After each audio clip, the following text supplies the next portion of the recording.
that it might be really interesting to hear what you had to say about being at college and not eating shit out of the box. Absolutely. Because I imagine there are a lot of boxes of shit. That is true. There are a lot of boxes of shit all around college, and it's definitely a skill to try to avoid them. I hope people don't beat me up for urging my daughter to say the word shit over and over. It'll be okay. Okay.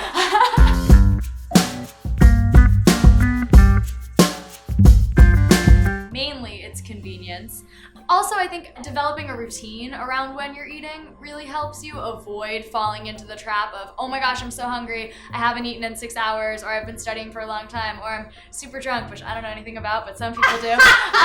And then you reach for the most convenient thing, which can often be shit in a box. Right. I think the biggest thing I try to do is not have it in my dorm room. If it's not there, then chances are I probably won't go and seek it out to eat it. But then I also, do want to eat. So I try to have alternatives. I found a really great granola company. It's a small kind of mom and pop granola company, which I know not everyone can necessarily order online, but it's called Scone Age, kind of like the Stone Age, but with scones. And they make a super great unsweetened plain granola that's just oats, sunflower seeds, sesame seeds, and a little bit of canola oil, lightly baked. Because it's interesting that, like just granola, they sell it to you like it's this really healthy thing, and I happen to have a package of it right here. Oh no, is this? And the truth is, I like this brand. We work delicious. We work with Children's Hospital Los Angeles a lot. Kind bars. They donate to the hospital for the nurses and whatever. So I'm not, but the truth is, and I don't have my glasses. Okay. Young spry eyes. The truth is that in one serving, which is only 1/3 of a cup, that is the thing about granola. I think the serving sizes, we think like, oh, granola, I'm gonna have the whole bag. But it's actually, it can add up pretty quickly. In 1/3 of a cup, which is not that much. I mean, if you ever want a reality check, honestly, look at the serving size for like peanut butter. That's scary. But 1/3 of a cup has 5 grams of sugar in it.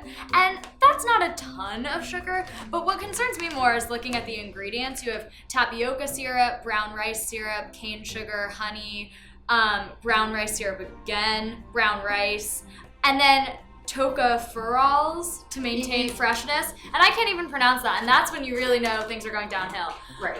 When you can't even pronounce what's on the back. Yeah, I think granola often is billed like the bran muffin. Like the bran muffin's not any healthier than a chocolate chip muffin, but it sounds kind of healthy. It's got bran in it. Granola sounds kind of healthy too. Yeah. But the reason I like granola. Okay, that's 1/3 of a cup. That's it. Who nobody eats that size of, if you're eating granola, I would have at least 2 of those. At least 2 of those, right? And so then that's 10 grams. So that's 10 grams of sugar. Yeah. Anyways, so back to the granola you found that doesn't have sugar. Yes, the granola I found, Scone Age, doesn't have sugar, so I use that. Also, I use oatmeal, or it's called Kia, QIA, and it's a combination of quinoa and oatmeal, so it has 15 grams of protein. I might have that. Oh dear, she's leaving again. No, I might have that. I do. Yes. Okay. So this is in a box, but it's not shit. It isn't shit. No, I highly recommend this non-shit box product. And it comes in little packages like you're used to getting oatmeal in, except a lot of that oatmeal has sugar and stuff. Yeah, and it's totally unsweetened. It just has. Do you want to read the? Yeah, 0 grams of sugar, 3 grams of fat, and then 6 grams of protein in each packet. And I have that, I'll make that and I'll mix it with some yogurt. I like Siggy's unsweetened yogurt. They really are a great brand, don't use a lot of sugar, and I keep it in my mini fridge and mix that up in the morning, first thing when I come back from the gym. And that's just to get a lot of protein into my day, which then I think keeps me pretty full until I eat again, so I'm not snacking on granola bars or candy that they keep in the offices. You try to keep, I always think your splurge. One of the things Grandma and Grandpa and I send for college little gifts is we send little $25 gift cards to Whole Foods. And that's true. So once a week, I'll make the trek down to Whole Foods, which is about a mile from campus. So it's a nice little brisk walk, especially when it's 20 degrees outside. And I'll get a package of some organic raspberries or some organic blueberries that I'll keep in my fridge. And those expire pretty quickly, but I can normally get get 2 or 3 days of having fresh berries out of that. Also, they do freeze-dried berries, like raspberries, strawberries, and you can crumble those up and put them into your yogurt, which kind of gives it that feeling of sweetness that you might want, but doesn't have any of the added sugars or processed sugars. Because when you look at the difference between yogurt, I know you always get plain, but when you look at what most people carry is the blueberry and the raspberry, the Yogurt's flavor. Another one of those secret words sugar that you think is healthy and can actually turn out to be like having the equivalent of a scoop of ice cream, depending on what brand you're getting. So I think it's all about just being conscious, not looking. I feel like people are kind of trained to look at the calories and the fat count, where really we should be reading the ingredient list and looking at the sugar count. Wait, I just want to repeat that. People think they should be looking at the fat count and the calorie count, but instead you should be looking at just sugar and the ingredients. Yeah, I think that's definitely more important. I never count calories, and we all need fat in our diets. So I think those are things that we're taught to be afraid of that we don't necessarily need to be when it comes to nutrition. Okay, so that's your breakfast, and then what do you do with that awful commissary? Oh, no, don't call it awful. It was renovated a semester ago. It's state-of-the-art facilities. I'm also a tour guide at Brown, so I have to say these things. But the Ratty is our dining hall, and I actually have quite an affection for the Ratty. I'll be honest, over summer break, I kind of was craving the Ratty roasted butternut squash, which is crazy that I was craving anything that comes out of the dining hall. But they have a really nice salad bar. I think they have a smart setup in the dining hall. They put the salad bar first, so that's the very first thing you see when you walk in. And there's a lot of studies done that students or people in general will go towards the first thing that they're presented with when it comes to choosing food.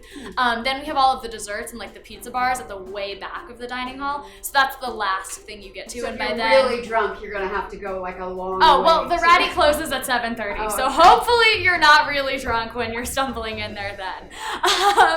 But anyways, I go to the salad bar, I start with a bed of some fresh spinach, and then I go around. We're lucky, we have a vegetarian section where they do rotating different kinds of vegetables. So there's some days that are really good. They'll have roasted cauliflower, roasted broccoli, roasted butternut squash, and so I'll do a mix of whatever roasted vegetables they have on top of the spinach, and then I try to incorporate some sort of protein. Normally they have various beans, like white beans or garbanzo beans, in the salad bar. Sometimes they'll have hummus. I'll add that in there too. But you're not a vegetarian by trade. Not you a just vegetarian. don't like the meat from. I choose to eat pretty vegan in our dining halls just because I don't know where they're sourcing all the meat products from.